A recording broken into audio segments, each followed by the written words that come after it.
Maternity services were established at Dr Gray's in Elgin in 1995 after a local campaign. But there have been difficulties with recruiting and retaining staff for a decade. It led to the downgrading of services in 2018.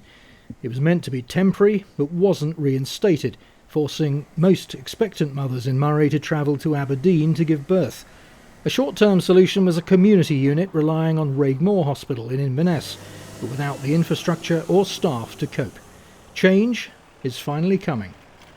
Presiding Officer, I have concluded that we will progress with Model 6, a full consultant-led maternity unit at Dr Gray's, with Model 4 as part of the development towards that final destination. I hope this will see 80 to 90% of Moray births taking place at Dr Gray's on the realisation of a consultant-led model, similar to the numbers that were taking place prior to the changes made in 2018. The Health Secretary conceded it wouldn't be an easy process. It will involve us collectively having to find solutions to really complex systemic problems that have challenged the Grampian region for many years, such as recruitment and retention.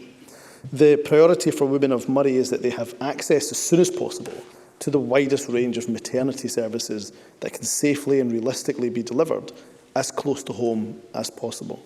He's pledged an extra investment of £5 million for both Dr Gray's and Raigmore, with a promise of more to come. The timescale remains a mystery. So the Health Secretary has confirmed today, and I welcome this, that Model 6 is his preferred option. But of course he confirmed that almost a year ago. He stood on a manifesto commitment to restore a consultant-led maternity unit at Dr Gray's. It was a commitment I introduced to the Scottish Conservative Manifesto, and I was delighted to see in the SNP manifesto. So we are where we were this time last year. The issue, of course, is far wider than Moray.